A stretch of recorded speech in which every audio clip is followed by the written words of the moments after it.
So, as I mentioned, they had the Fear the Walking Dead. Um, now, I gotta say, right off the bat, I really enjoyed how they ended the season. Um, in fact, I wasn't even sure that this was going to be the season finale until I was watching it.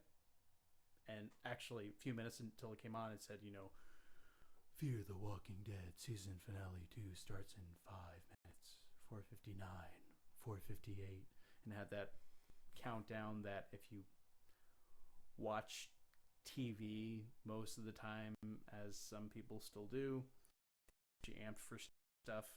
Um, the But yeah, it kind of had a bit of a um, kind of a slow start. Not much happened until uh, you know we had a we had the fellas that Chris was with and fell into their crowd. You haven't been watching any of the episodes, have you? I've had midterms, dude. I know, but at the same time, like when you're not here and you don't hear watch my reviews online as part of the podcast. I missed last week's Okay. episode entirely. Well, I'll try to just cover up the stuff that's important then. So it was of course with the new group of guys, and he left with them. He left the farm with them. They were going to go to back to the U.S. and Travis didn't go with them. He actually got to. Um, they what you guys he left with show up at the hotel without Chris at the end of the penultimate episode for the season, and of Madison realizing that hey, if Travis sees these guys here, things are not going to go well. I feel like Travis is going to have a mental breakdown. So he does find out that they're there, corners them, at what happened to Chris, his son. Well, first they said, I'm trying to think. I think their first story was they said that they had a truck. They let Chris drive. He wrecked it, rolled the truck, and died in the car accident. And Travis is going along with this, believing it until they slip up and they mix up one of the details. One of them said that they owned from the vehicle and broke his neck. Another one said that they pulled him out of the truck. So then they admit to killing him because he did wreck the truck. That part was true. One of them just in the bed of the pickup. One of them gets a dislocated shoulder. That's why they came to the hotel for help and refuge. And so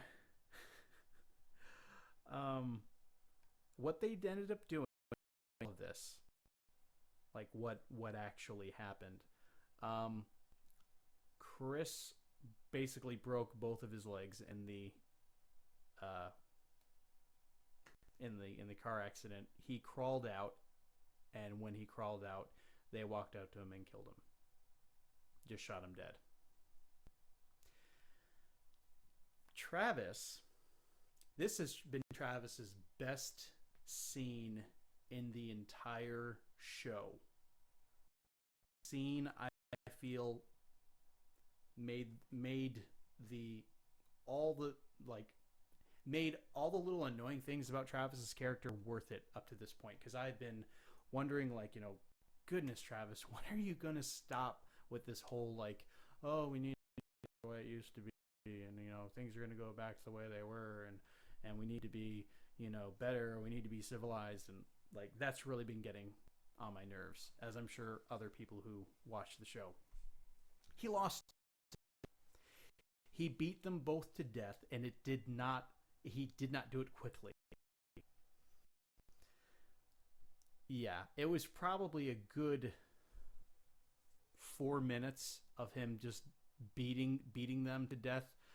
Unfortunately, though, one of the hotel, I believe his name was Hector, tried to intervene, and he basically tried to pry the door open, and Travis slammed the door shut, and it like basically shut on his head and like squeezed his head. He didn't die immediately. They tried to because there was a doctor who tried saving him. He couldn't be saved. Oh. Very hard scene to watch, but it was extremely. It was very satisfying to watch these jerks just get what they had coming to them. So I was kind of like cheering for Travis. I'm like, yeah, you finally like get it now. You finally understand what it's going to take to survive in this world. But Madison had established a rule of no violence there, and now they want to throw him out. So they do. They throw him out, but they didn't want to let him go. In fact, they wanted to kill him. The doctor, whose name was Andre, who was the husband, the bride at the beginning when the outbreak happened. Did you hear about that with the wedding scene? No? Okay. Basically, guy got married there to his wife. His wife got infected right at the beginning of the outbreak. She was a walker. Strand offered to, kill her and do the humane thing and kill her for this doctor. He did it. The mother of the wife was there, and she didn't like that Strand did that, so she stabbed him in one episode, and they had to go and get, medication for him. That's when Madison's like, anyone who's violent, you get banished, you get sent out. Well, Andre was going to kill Travis because he killed Hector, and it didn't go over well. In fact, is it Alicia? The daughter? Yeah. Yes. Okay. Alicia him like right in the chest and kills Andre before he can kill Travis. So they leave after that. Strand decides to stay at the hotel for some weird reason. I don't know. If I'm staying at a place and I get stabbed in the gut by someone staying there and they're still there, I'm not going to stay. I will take my chances out on the open road at that point when I know there's someone wanting to kill me. Yeah, that's how I feel about that. And then we also saw a wrap up of the whole compound that Nick was staying in. I want to say her name is Luciana. I'm not sure about that because they never really say her name. But his love interest, his girlfriend, what have you. They find out, and I called it. So they find out that the leader of this colony, who was a guy who had a bite on his shoulder. I think I told you about that. And so everyone was like, "Oh, he's immune. He doesn't turn."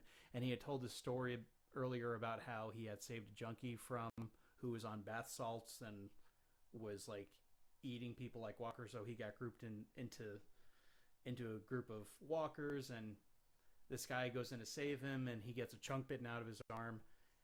And so what happened in the clinic that they have at this colony, I guess either a walker died and turned, but a couple of patients got bitten by this thing, including the leader of the colony.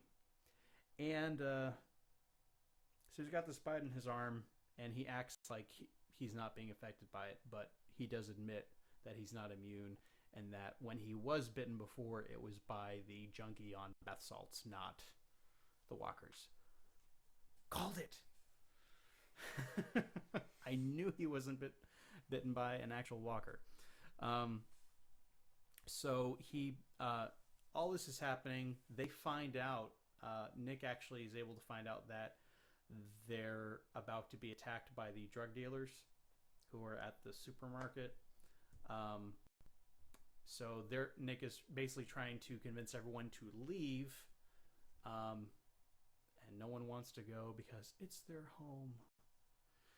That stupid sentiment that keeps getting people killed. But he does eventually actually be the leader of the colony, who's good as dead anyway. He stays. They had the whole setup is they had like this fenced-in area with all the walkers that was protecting the colony from anyone getting in, with a bus that you had to like walk through to get into this area.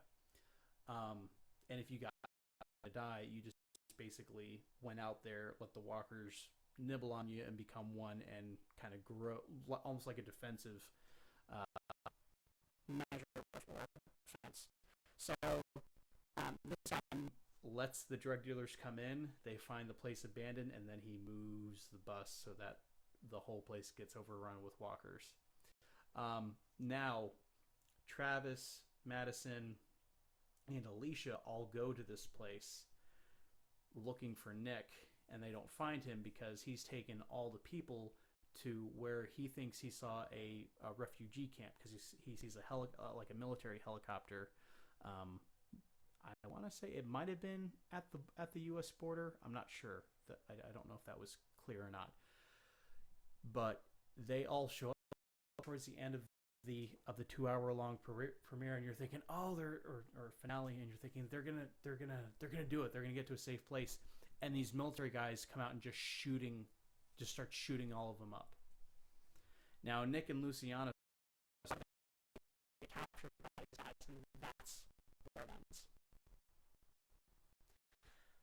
So after I have thoroughly spoiled that for everyone here,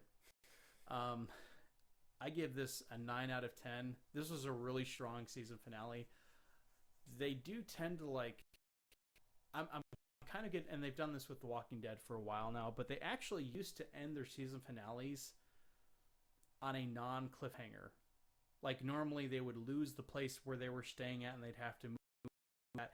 I found that now they've started doing this with the mid-season finales. It's like the mid-seasons is when they feel more like a season finale, and then the season finales feel like a mid-season, where there's this huge cliffhanger that you're going to have to wait and see how it gets resolved later.